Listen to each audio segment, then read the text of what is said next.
Bonjour à tous et bienvenue dans les Royaumes de K. Aujourd'hui une nouvelle vidéo. Alors c'est une vidéo un petit peu spéciale, un peu plus courte, car je vais vous présenter mon deck One Piece Card Game.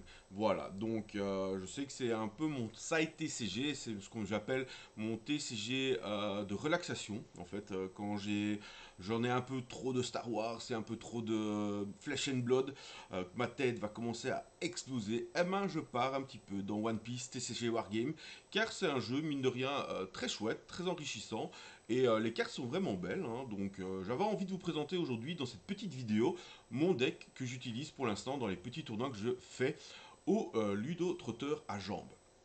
Donc voilà, donc n'hésitez pas, hein, si vous jouez à One Piece TCG, ou si vous venez vous l'apprendre et me rencontrer pour jouer à ce jeu, n'hésitez pas, je serai généralement tous les dimanches matins au Ludo Trotteur de jambes pour faire mon petit tournoi One Piece du plaisir.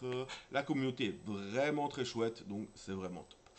Alors, avant de commencer à montrer ce deck, petit rappel, c'est le dernier jour aujourd'hui pour participer au giveaway de la dernière vidéo enfin c'est la vidéo de mercredi passé, donc l'avant-dernière vidéo. Donc le giveaway pour gagner les deux Armory Deck pour Flesh and Blood. Donc voilà, n'hésitez pas à aller sur cette vidéo. Voilà, vous abonnez, vous likez, vous notez dans les commentaires votre leader préféré et vous serez peut-être tiré au sort demain et la vidéo sortira dimanche. Donc voilà. Donc n'hésitez pas. Et on va partir directement dans le vif du sujet avec le deck que j'utilise pour l'instant.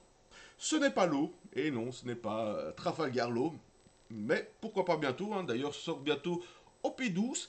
OP12, évidemment, on s'ouvrira une display sur la chaîne. On va essayer aussi, tant qu'on est dans les hors-séries, parler d'autres choses. Pour Flesh and Blood, il y a le pack Mastery Guardian. Donc j'essaierai de m'en procurer et je vais essayer de faire une vidéo avec, hein. C'est un petit pack assez chouette. Donc je vous montrerai ça dans les prochaines vidéos. Aujourd'hui, c'est parti, et pour cela, on va montrer Katakuri, Charlotte Katakuri, donc le fils aîné de la famille et de l'équipage de Big Mom. Alors c'est pas le plus aîné, je pense que c'est Oven qui est le plus aîné, le plus vieux. Charlotte Oven, hein, donc le four. Mais voilà, Charlotte Katakuri, on se souvient de ce magnifique combat contre Luffy. Si vous ne l'avez pas vu, ce combat contre Luffy, eh ben, n'hésitez pas à aller le voir, hein, ou du moins avancer dans la série jusque-là parce que c'est vraiment nickel chrome. Alors, on va essayer de faire le petit point. Je sais que lui, il a du mal à le voir. Il brille de mille feux. Il est double slivé, triple slivé. Hop, allez, essayez de faire le point. Sur les autres cartes, il fait le point, je vous rassure. Mais ici, elle brille tellement qu'il a un peu de mal. Voilà. Voilà, Charlotte Katakuri. Alors, il a 5000 de pouvoir. On voit qu'il a 5 PV, ce qui est normal, normalement, généralement, chez les leaders avec une seule couleur. On le voit, la couleur, elle est tout autour et dans le cercle des points de vie, c'est la couleur jaune. Donc, on va jouer surtout un deck qui va cibler les points de vie, aussi bien les miens que ceux de mon adversaire. On va jouer avec les points de vie. Et ça, j'aime beaucoup. La preuve, sa petite capacité spéciale. On voit qu'il donne x1, c'est-à-dire qu'on va devoir lui donner un don pour qu'il puisse faire sa capacité. Sa capacité, elle se déclenche quand il attaque, et quand il attaque, on regarde jusqu'à une carte du dessus de mes points de vie ou celle de mon adversaire, et on la place, on la laisse au-dessus, ou on la place en dessous de ses PV. Donc à One Piece, on a 5 points de vie qui sont alignés, 1, 2, 3, 4, 5, et ben là je vais regarder la première carte, si je vois qu'elle me plaît chez moi et que je me dis ah si je perds un point de vie elle me sera utile, je la laisse au-dessus, ou sinon ah non pas maintenant, je la mets en dessous. Et souvent je vais le faire chez mon adversaire pour regarder ah si je lui enlève un point de vie, il va piocher ça, j'ai pas trop envie, hop je peux la mettre en dessous. Ce qui est pas mal aussi, c'est que quand je le fais, ben, je vais gagner 1000 de puissance pour tout le combat. Ce qui est intéressant, c'est que vu que je lui ai donné un don pour activer ça, le don donne déjà aussi 1000 de puissance. Vous allez voir avec les dons tout de suite. Les dons donneront 1000 de puissance. Ça veut dire que quand je vais attaquer avec lui, si j'ai fait sa capacité, eh ben, je vais attaquer pour un total de 7000 de puissance. Que ça soit sur un leader adverse ou sur un des caractères adverses, ben, c'est vraiment intéressant, hein. On a un boost de puissance avec en plus une bonne capacité qui joue avec les points de vie. J'aime vraiment beaucoup ça. Donc notre leader est Charlotte Katakuri. Alors, où est-ce que j'ai mis ma petite pochette moi? J'ai réussi à la perdre. Ok, c'est pas grave. Donc, ce qu'on voit aussi, important, c'est équipage de Big Mom. On va voir que ça a beaucoup joué là-dessus. Je vais le mettre sur le côté parce que apparemment j'ai perdu ma petite pochette. Ok.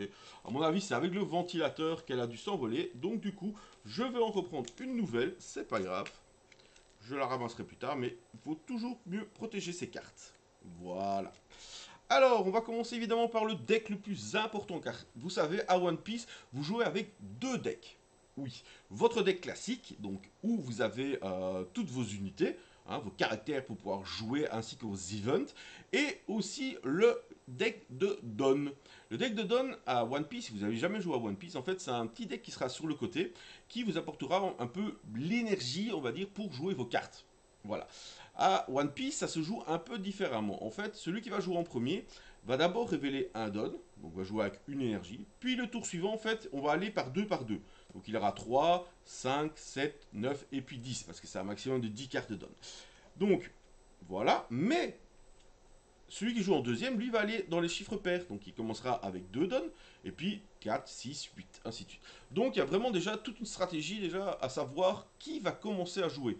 Est-ce que vous préférez laisser la place à votre adversaire parce que vous avez plus, voilà, vous préférez jouer en deuxième, vous préférez avoir des nombres pairs, vous aurez les 10 dons avant votre adversaire, ou vous lui laissez, ou vous prenez quand même l'initiative, donc vous aurez moins vite vos 10 dons, mais vous pourrez attaquer plus vite, et ainsi de suite. Ça, c'est à vous de décider. C'est vraiment un calcul. Parfois, certains font des decks en sachant qu'il faut qu'ils commencent après, qu'il faut qu'on commence. Voilà. Moi, je reste un débutant dans One Piece, donc pour l'instant, j'avoue que je ne sais pas encore trop si mon deck, je préfère commencer ou pas. Mais voilà, j'ai souvent tendance à vouloir jouer en deuxième. Donc même si je subis une attaque en premier, ce qui n'est pas grave vu que je joue jaune. Jaune, c'est beaucoup de triggers. Je vous explique les triggers tout de suite dès qu'on voit mes créatures, mes caractères. Donc voilà. Mais ce qui est génial aussi dans One Piece, c'est que les dons, ben, ils sont un peu différents. Il y a plein de dons différents et alors on peut vraiment jouer avec les dons qu'on a envie. Et ça, c'est vraiment cool. Un don, ça se représente comme ceci. Donc c'est une image hein, avec un dessin. Alors ça peut être n'importe quel dessin, hein, vous allez voir. Tous mes dons ou presque sont différents. Et il est noté que votre tour 1000 points. Alors plus 1000. Qu'est-ce que ça veut dire? En fait, un don, vous pouvez donc l'engager pour l'utiliser comme une énergie, hein, pour invoquer vos caractères ou jouer vos events. Mais vous pouvez aussi, comme on avait vu sur mon leader Katakuri, voilà, prendre un don qui est redressé, le dire, ben voilà, je le mets, hop, je l'attache à mon caractère ou à mon leader, et ça va lui donner plus 1000 à son pouvoir le tour où il va attaquer.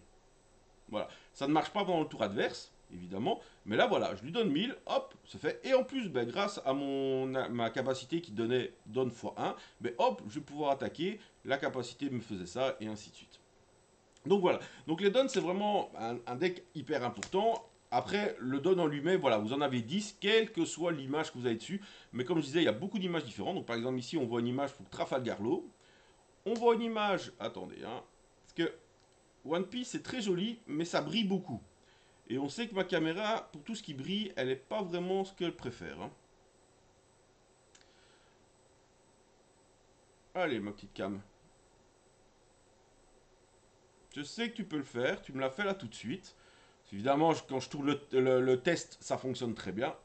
Donc ici, on a There are pirates, the five remaining warlords of the sea. Et on va voir Kuma, on va voir Gecko Moria, Doflamingo, Mihawk et Boa Hancock qui sont là. Donc c'est des scènes iconiques de l'anime ou du manga. Par exemple, ici, on a Zoro et Sanji qui sauvent la petite fille dans Wano. On va avoir ici Sanji qui dit au revoir au Barati. On va avoir ici évidemment notre bon petit Luffy qui fout un bon gros punch à Kaido. Le Edward Newgate, my beloved son. On va avoir Doflamingo et derrière va se cacher 3 dons, vous allez voir c'est les mêmes. Alors il y a deux teams, il y a la team où tous les dons sont différents et il y a la team où tous les dons sont les mêmes. Moi j'avoue que j'aime bien les deux teams, voilà. Mais pour mon deck principal, j'aimerais avoir que des dons comme celui derrière, comme les 3 derrière. Vous allez voir du pas mes passages préférés, mais du moins d'un de mes personnages préférés, ça clairement est dans mon top 2 des personnages préférés. Et évidemment, pour ceux qui me connaissent, c'est Crocodile, évidemment, qui perce ce brave petit Luffy. Donc cette scène est quand même assez iconique, hein, donc Voilà, j'aime beaucoup. Et j'aimerais avoir au moins 10 fois ce don pour avoir ce pack de 10 dons. Juste crocodile. Et à ce moment-là, bah, si je peux me faire en plus un deck crocodile, ce serait vraiment excellent. Excellent. Voilà, on va passer évidemment au principal maintenant. Le deck en lui-même. Un deck One Piece. Un deck One Piece fait 50 cartes. Voilà, 50 cartes. Donc, on est parti. Vous pouvez mettre maximum 4 fois chaque carte dans le deck.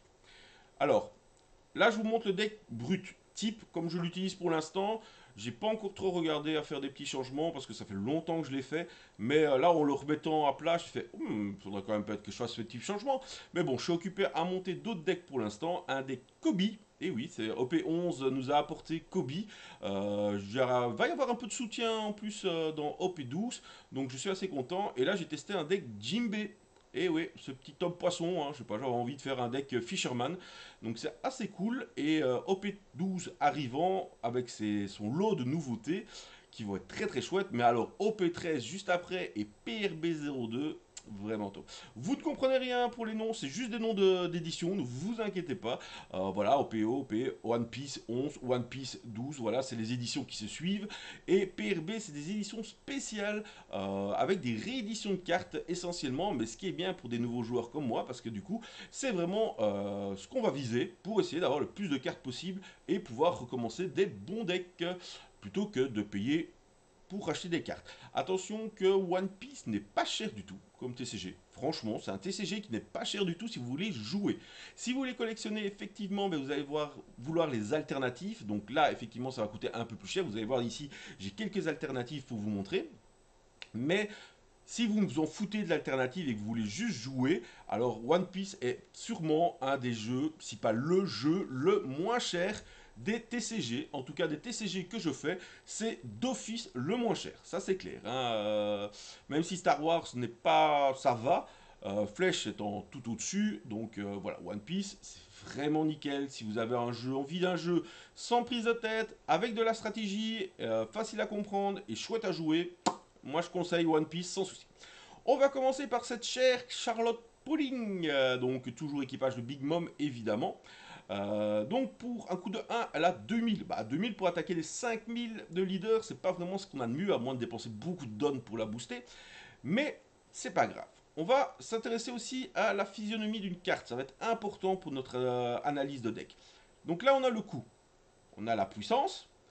Alors ça c'est très peu utilisé, mais on a aussi l'attribut. Voilà, quelques cartes jouent avec les attributs, mais pas énormément pour l'instant. On va avoir le texte, évidemment, de ce qu'elle fait. On va avoir le nom. On va avoir la rareté. Bon, ici, je ne sais pas si j'arriverai à vous le montrer avec ma caméra qui ne veut pas jouer. C'est bien parce que c'est quand même une caméra que je viens d'acheter pour faire ça. Hein. Donc voilà, hein, c'est génial, j'adore. Bon, on le voit pas, c'est un petit C, donc c'est commune. Hein. UC, Unco, R, rare, SR, super rare. Et SEC, c'est secret. Voilà. Rien de plus simple, je vous l'ai donné dans l'ordre. Et on a ce petit cadre ici. Quand on vous attaque, on va essayer d'égaliser ou de surpasser la valeur de le caractère que vous attaquez ou du leader que vous attaquez. Donc par exemple, on se souvient que Katakuri avait 5000. Si on m'attaque avec 5000, eh ben, je vais pouvoir essayer de me défendre. Pour ça, je vais pouvoir défausser des cartes de ma main qui ont ce petit cadre-là, pour rajouter de la puissance à mon leader, pour essayer pour dépasser l'attaque de mon adversaire. Voilà. Donc mon adversaire va attaquer avec une certaine valeur, de la carte plus les dons potentiels qu'il aurait pu mettre dessus pour le booster. Vous avez soit mourir ou prendre un point de vie, soit pouvoir essayer de défausser des cartes pour les défendre en augmentant. C'est hyper important. Par exemple, cette Charlotte Pudding, elle est très intéressante en début de partie. Pourquoi? Parce qu'une fois jouée, on va regarder les 4 cartes du dessus de notre deck et on va révéler jusqu'à une carte de type équipage de Big Mom autre que Charlotte Pudding ou jusqu'à une carte Sanji et on va l'ajouter à notre main. Puis, on va placer les cartes restantes en dessous de notre deck selon notre choix. Donc en début, c'est pratique d'avoir une Charlotte Pudding. Pouf, vous la mettez, hop, vous regardez, vous pouvez piocher des bonnes cartes, avancer un peu. Après, c'est moins pratique, mais non, parce qu'elle est toujours utile, parce que vous avez ce plus 1000. Et c'est ça que j'aime bien aussi dans One Piece, c'est qu'aucune carte n'est vraiment inutile, puisqu'à n'importe quel moment, vous allez pouvoir l'utiliser, que ça soit en défense, que ça soit en la jouant. Enfin, presque toutes les cartes, vous allez voir. Donc pour cela, on va évidemment jouer 4 Charlotte Pudding, logique, et on va passer à Monsieur Charlotte Prospero dit Slurp. Ah, voilà, quel cri magnifique. Alors on voit que lui n'a pas de défense, parce que généralement, ben, on voit qu'il va être assez puissant. Donc lui il va pas de défense, lui on va vouloir le jouer. Mais pour 3, déjà, c'est 5000 de pouvoir. Alors ça, c'est vraiment fort, parce que c'est rare d'en avoir les 5000 de pouvoir pour un coup de 3. Généralement, on va arriver dans des coups de 4, 5, pour avoir des 5000. Là, on voit que pour 3, vous avez une 5000, donc c'est très fort. On voit que il a une petite ligne ici de trigger que je vais vous expliquer tout de suite. Mais d'abord, on voit que lui, il a un pouvoir seulement qui s'active seulement quand il est KO. Donc, il va falloir que votre adversaire le tue pour que son pouvoir le fait. Et c'est pour ça aussi que c'est bien, parce que comme il coûte 3, il arrive vite, il va taper vite, et donc votre adversaire va vouloir le gérer, parce que sinon, ben, il aura des 5000 qui vont l'attaquer tous les tours. Et son pouvoir dit quand on regarde les 3 cartes du dessus de notre deck, on révèle une carte Big Mom, et on la met dans notre main, et le reste en dessous. Donc c'est un peu comme Charlotte Pudding en un peu moins fort, mais lui tape beaucoup plus fort. Mais c'est des chercheurs, et des chercheurs, on en a besoin dans presque tous les decks pour justement essayer de faire tourner le deck pour prendre. Parce que je vous rappelle que à One Piece, on ne pioche qu'une carte par tour. Mon dieu, mais faites tous comme Star Wars, s'il vous plaît, 2 cartes c'est tellement mieux. Mais bon. Et on va avoir ce petit. Qu'est-ce que ça veut dire ce petit là? En fait, quand vous avez votre main de 5 cartes, donc à One Piece on va piocher 5 mains, 5 cartes, on a droit à un mulligan évidemment, et que vous dites ma main est bonne, on va prendre les 5 cartes du dessus de notre bibliothèque, face cachée, et on va les mettre en point de vie. Quand on perd un point de vie, on récupère la première carte qu'on peut mettre dans notre main. Ou, si elle a un trigger, on peut activer le trigger. Donc là, par exemple, on imagine que mon Charlotte Prospero est, hop, le premier de mes points de vie. On m'attaque, je ne défends pas, je prends un point de vie, je regarde, ah oui, il a un trigger. Son trigger me dit que je peux trash une carte de ma main, donc ça veut dire défausser une carte de ma main, et je le joue gratuitement. Vous allez voir que le jaune, il a souvent des triggers, et souvent des triggers très intéressants. C'est le jaune est la couleur qui va jouer avec les triggers, qui va jouer avec les points de vie. Donc on voit là que c'est super intéressant. On se souvient que grâce à mon héros, je peux switcher les cartes de mes points de vie pour voir laquelle mettre d'abord, laquelle est plus intéressante et ainsi de suite. Donc on voit que ça commence à devenir intéressant. Vous avez plus vu mon pool de jeu. Hein, là. Ma façon de jouer, évidemment j'en joue 4 parce que c'est trop fort. On va arriver à Charlotte Brûlée. Donc on continue dans la famille de Big Mom. Je vous rassure, je n'ai pas que des pirates de Big Mom dans mon deck. Donc elle, pour 3, c'est une 1000. Alors là, vous allez me dire, ouais, c'est un peu naze quoi. Elle protège à 1000, ça va. Son trigger, c'est que je peux jouer une carte si je la prends dans mes PV. Je la jouer gratuitement. Ok, mais vous allez me dire, mais pourquoi la jouer gratuitement? Elle ne vaut que 1000. C'est pas vraiment terrible, hein, vu que tous les leaders ont plus ou moins 5000. Eh ben, en fait, elle a la petite règle bloqueur. Et ça, c'est une des petites règles les plus importantes du jeu. Bloqueur, en fait, ça veut dire que si votre caractère est redressé sur votre champ, il peut s'engager et prendre une attaque à la place de quelqu'un. Donc, par exemple, on me dit, ouais, j'ai mis tous mes dons sur mon leader, je t'attaque à 10 000 sur ton leader, j'ai pas assez pour me défendre ou je dois dépenser trop de cartes, c'est pas grave, j'ai pas envie de perdre de points de vie, mais j'ai mon petit bloqueur sur la table, je l'engage, c'est lui qui se prend les 10 000. En l'occurrence là, il meurt. Ouf. Mais au moins, il a pris l'attaque à ma place. Donc, le bloqueur est vraiment très important. C'est un peu comme une sentinelle à Star Wars, si vous voulez. Donc ça, c'est une des cartes clés du deck, vraiment. J'en ai 3.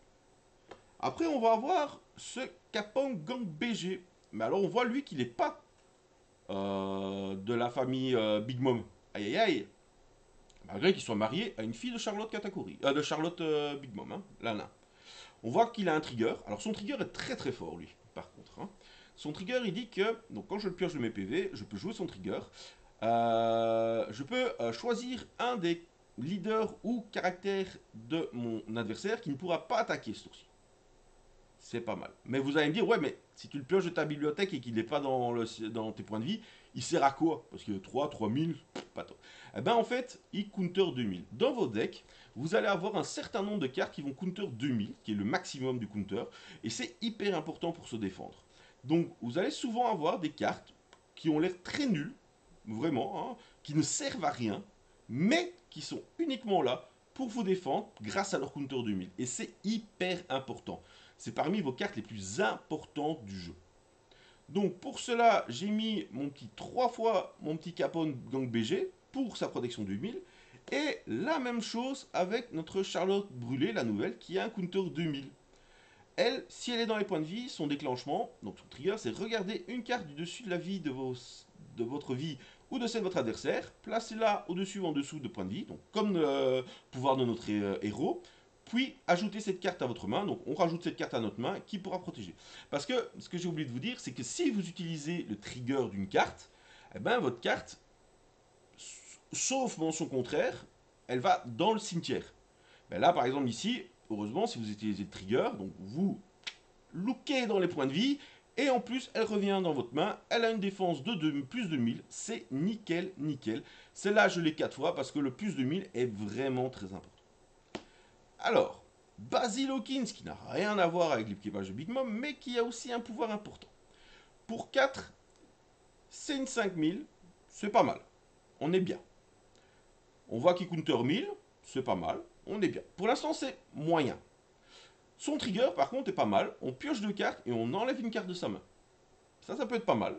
Mais moi, ce qui m'intéresse, c'est son on KO. Donc, quand on le met KO, ce petit Basil Hawkins, en fait, je vais tracher, donc défausser la carte de point de vie le plus haut, le top point de vie de mon adversaire. Donc, ça veut dire, en fait, tracher, ça veut dire que je vais le mettre directement dans le cimetière. C'est-à-dire qu'elle ne passerait pas par la case trigger. Donc même si mon adversaire avait un trigger sur la carte, non, il va directement dans ton point de vie. C'est ce qu'on appelle un peu les dégâts directs en fait. Hein. On attaque directement les points de vie sans passer par attaquer le leader. Et ça c'est super intéressant. Donc de nouveau, dans l'optique de mettre vite une 5000 pour agresser mon adversaire, l'obliger à le gérer pour le faire perdre un point de vie. C'est peut-être la carte qui est sur la balance pour l'instant pour être retirée pour essayer d'améliorer mon deck. Mais j'aime beaucoup quand même parce que ça permet vraiment d'attaquer les points de vie de mon adversaire directement sans passer par la case oui j'essaie de te combattre, ah tu bloques, zut zut zut. Non, bim, je t'enlève les PV. Vous allez voir que j'ai plusieurs cartes comme ça dans mon deck. Évidemment, qu'est-ce que serait un deck Big Mom avec cette brave pudding sans ce brave Sanji? Sanji pour 4 c'est une 5000, donc ça c'est déjà vraiment pas mal. Counter 1000 et il est bloqueur et un bloqueur à 5000 c'est vraiment bien. Plus le bloqueur est puissance et haut, parce que si on m'attaque et que je parviens à bloquer et que l'attaque de mon la puissance de l'attaquant ne dépasse pas ou n'égalise pas la puissance du défenseur, le défenseur reste vivant. Voilà, et on pourra le protéger aussi avec des contres. Donc ça c'est intéressant. On peut évidemment, s'il est dans les PV en trigger, défausser une carte et jouer cette carte. Donc ça c'est vraiment intéressant aussi. Et puis regardez l'artwork est vraiment magnifique. Il n'y a rien à dire. C'est vraiment de la pépite. Vous allez voir avec les alternatives, franchement, c'est vraiment superbe One Piece. Hein. J'aime beaucoup One Piece. On va avoir le Charlotte Crackers. Alors, Cracker, qu'est-ce qu'il fait? Pour 4, c'est une 5000 de nouveau, c'est pas mal. On counter 1000. On peut, quand on le trigger des points de vie, on peut envoyer une carte de sa main au cimetière pour jouer la carte. Et qu'est-ce qu'il dit? Quand on lui donne un don, ben, si j'ai moins de points de vie que mon adversaire, ce caractère va gagner double attaque et plus 1000 en power. C'est-à-dire que plus 1000 power, ça fait 6000. Plus le don qu'on lui a mis, ça fait 7000 double attaque. Mais qu'est-ce que double attaque? C'est noté. Double attaque, ça veut dire que quand je fais des dommages, mon adversaire ne va pas perdre un point de vie, mais va en perdre 2. Et ça, c'est super fort. Voilà, je n'en ai que 2 dans le deck, parce que faut pas plus, hein, parce que voilà, il y a quand même une condition. Comme je joue beaucoup avec les points de vie, ben, souvent mon adversaire va avoir souvent moins de points de vie, mais ça dépend des match-ups. Et comme il n'y a pas de sideboard à One Piece, hein, c'est du BO1, c'est un petit qui peut devenir très vite embêtant pour mon adversaire. On va jouer une Charlotte Katakuri. Regardez-moi cette image. Oh là là, c'est un de mes persos préférés. C'est un bloqueur à 6000. Donc là, on commence vraiment à être bien haut dans les bloqueurs. Hein. Et il a une petite règle spéciale. En activation principale, une fois par tour, je peux retourner la carte du dessus de mes points de vie face visible. Bon, tout le monde verra ce que j'ai au-dessus de mes points de vie. Mais je peux du coup donner jusqu'à un don épuisé à mon leader ou à un de mes personnages. Donc ça c'est pratique parce que ça veut dire que je vais pouvoir quand même jouer des unités. Et en même temps, pouvoir donner un don à mon leader pour activer sa capacité, ou à Charlotte Cracker par exemple pour activer sa capacité. Et voilà, c'est assez intéressant. Je n'en ai pas beaucoup parce que je crois que j'en ai mis 2 aussi. Ouais, j'en ai mis 2 aussi. Voilà, c'est quelque chose de très fort pour 5 6000 bloqueurs, mais j'ai pas spécialement besoin de plus. On va passer à Satori de Skip Island, que j'adore cet arc. Avec Ener, j'adore cet arc. 5-5000, oui. On peut trash une carte de ma main pour le jouer, oui. C'est pas mauvais, mais il y a beaucoup mieux. Par contre, de nouveau, un counter 2000, et ça c'est important. Et alors on va avoir ici la première alternative de mon deck. C'est pas la plus belle, mais c'est déjà ça. Après, c'est juste une rare alternative pour l'instant. On va passer à ma chère Nico Robin. Je ne peux pas jouer sans Nico Robin, hein, vous le savez. La waifu par excellence. Hein, elle est intelligente, elle est belle, elle est tout. Nico Robin, en version démon. Je me souviens pas ça, mais pourquoi pas. Alors, et surtout, elle est hyper importante dans mon deck. Et ça, c'est le plus important. Parce que pour 6, c'est une 6000 contre 1000. En déclenchement, je peux jouer une carte de personnage jaune de ma main ayant un coup de trop ou moins. Pour jouer la petite bloqueuse directement, c'est pas mal. Mais surtout, que quand je la joue, si mon adversaire a 3 cartes de points de vie ou plus, je place dans sa défausse une carte du dessus de ses points de vie. Et voilà, donc de nouveau, vous voyez, on retrache, on attaque directement les points de vie de mon adversaire. 6-6000, c'est vraiment pas mal. Et elle peut toujours contrer, et ça c'est bien. Et on a son alternative qui est ici, qui est totalement magnifique. Regardez-moi ça. On va passer après à ce brave Charlotte Katakuri, une secrète. Alors lui, je ne l'ai que 2 fois pour l'instant. J'hésite à en mettre un troisième parce qu'il est quand même fort. Pour 8, c'est une 8000. Voilà, on voit comment ça monte dans les puissances. Hein. Et quand on la joue, on peut ajouter face visible au-dessus ou en dessous du deck, du point de vie, excusez-moi, de la vie de son propriétaire, donc chez vous, votre adversaire. Mais souvent, on va le jouer chez votre adversaire. Un personnage ayant un coup de 8 ou moins. Donc on va pouvoir gérer les gros personnages adverses en les remettant dans la vie, vu qu'on a des cartes, comme vous avez pu le voir, qui vont directement mettre des points de vie dans le cimetière. C'est vraiment pas mal, hein, donc ça évite qu'ils puissent le repiocher. Et ça peut gérer des gros méchants, et c'est pas mal du tout. On va aussi avoir en gros méchant Eustache Kit. Pour 8, c'est une 9000. Alors lui, il est vraiment bien. Parce que quand on le joue, on peut l'engager. A savoir qu'à One Piece, on ne peut pas engager, on ne peut pas attaquer les unités qui sont redressées. On ne peut attaquer que les unités qui sont engagées. Donc lui, ben c'est bien, hein, on peut l'engager directement. Donc on pourra l'attaquer, mais en contrepartie, on défausse une carte de notre, on défausse la carte du dessus des points de vie de votre adversaire. Donc de nouveau, pif, on lui trash un CPV. Donc il arrive, on l'engage, boum, on tue, on enlève un PV. C'est fort. Et à la fin du tour, si votre adversaire a 2 points de vie ou moins, vous pouvez piocher une carte et défausser une carte de votre main. Ça, c'est méga fort. Donc voilà, une pépite. Vous avez pu voir avec Eustache Kit et Katakuri que comme on arrive dans les unités très très fortes, elles n'ont plus de cadre de défense, elles n'ont pas les petits contres. Donc ça, il faut vraiment prendre en compte dans votre deck, parce que si vous en avez trop en main, vous ne pouvez pas vous défendre. Si vous ne pouvez pas vous défendre, vous mourrez. Et ça, c'est bien, bien, bien faire attention. Là, j'en ai 3. Et on va arriver à la bosse, comme on dit. Hein. Inclinez-vous devant l'empereur, l'impératrice Charlotte Lin, dit Big Mom. Big Mom, elle coûte 10, donc tout redonne. Elle fait 12 000 d'attaque. Et son pouvoir est tout simplement génialissime. Son pouvoir, c'est que si mon leader est de type Big Mom Pirate, bah oui, hein, Charlotte Katakuri, je peux rajouter la carte du dessus de mon deck dans mes points de vie. Donc j'ai gagné un point de vie et je trash le point de vie de votre adversaire. Donc un différentiel de plus 1 pour moi, moins 1 pour mon adversaire, différentiel de 2 PV à générer rien qu'avec une carte. Et après évidemment c'est une 12 000 qui va pouvoir tabasser en face. Big Mom, on ne demande que ça, c'est la meilleure. Évidemment pour ça j'en ai 4. Après les caractères, il y a une autre type de carte qu'on a dans One Piece, c'est les events.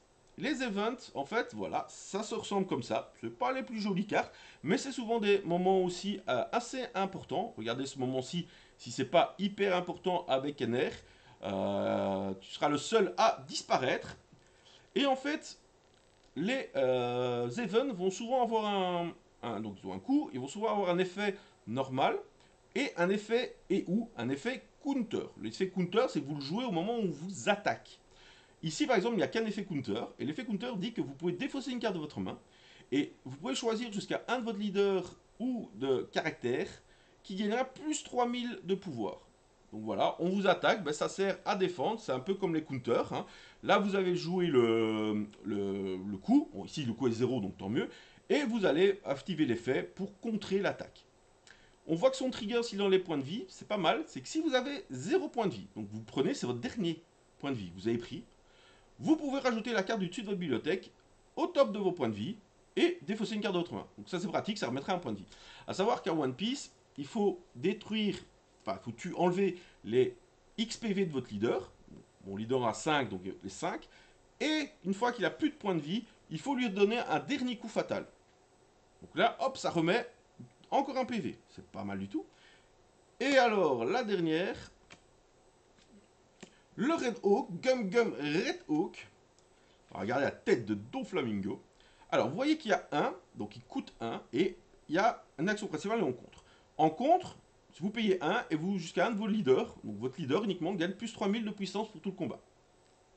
En action principale, et je vais plus souvent le jouer comme ça, on peut épuiser 3 dons. Donc en fait, il va coûter 4. Voilà.